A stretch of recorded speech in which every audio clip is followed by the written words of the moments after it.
नमः शिवाय। शिव पुराण श्री रुद्र संहिता पंचम युद्ध खंड 59वां अध्याय विदल और उत्पल नामक दैत्यों का वध। सनत कुमार जी बोले, हे महामुनि वेदव्यास जी, अब मैं आपको विदल और उत्पल नामक दो महादैत्यों के विनाश की कथा सुनाता हूँ। विदल और उत्पल दैत्यों ने ब्रह्मा जी की कठोर तपस्या करके उनसे किसी भी पुरुष के हाथों से न मरने का वरदान प्राप्त कर लिया था। यह वरदान पाकर वे दोनों दैत्य अपने को महावीर, बलवान और पराक्रमी समझने लगे थे। तब उन्हें अपने पर बड़ा अभिमान हो गया और उन्होंने अपने बल से सारे ब्रह्मांड को जीतकर अपने वश में कर लिया। तत्पश्चात उन्होंने सब देवताओं को भी युद्ध में परास्त कर दिया और उनके स्वर्गलोक पर अधिकार कर लिया।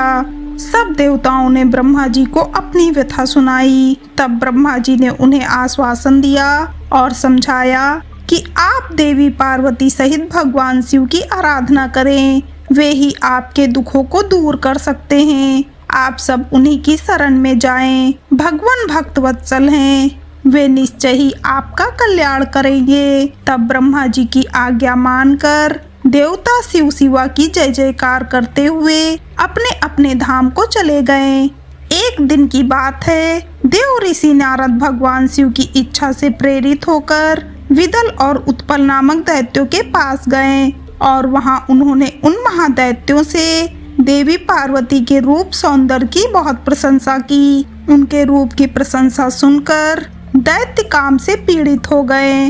उन्होंने अपने मन में देवी पार्वती का हरण करने के बारे में सोचा। इस बुरी भावना को मन में लिए वे दैत्य पार्वती जी को देखने के लिए चल दिए। एक बार जब देवी पार्वती अपनी सहेलियों के साथ गेंद खेल रही थीं, तब आकाश मार्ग से जाते समय उन दुराचारी दैत्यों की दृष्टि देवी पार्वती पर पड़ गई। वे महादैत्य शिवगणों का रूप धारण करके उनके निकट पहुँचे। उनकी आंखों की चंचलता को देखकर भगवान शिव ने उन्हें तुरंत पहचान लिया। उन्होंने अलौकिक रीति से देवी पार्वती को भी इस बात का ज्ञान करा दिया कि वे शिवगण नहीं, राक्षस हैं। अपने आराध्यपति सर्वज्ञ शिव की बातों को देवी पार्वती ने समझ लिया। महादैत्यों को उनकी करनी का फल चखाने के लिए देवी पार्वती ने सखियों के साथ खेलते खेलते इस प्रकार से गेंद घुमाकर मारी कि उसकी चोट से चक्कर खाकर विदल और उत्पल नामक दैत्य धरती पर इस प्रकार गिर पड़े जैसे तेज वायु के झोंके से पके हुए फल टपक कर धरती पर गिर जाते हैं। जिस प्रकार वज्र के प्रहार से बड़े बड़े शिखर पल भर में ढह जाते हैं, गिरते ही उनके प्राण पखेरु उड़ गए।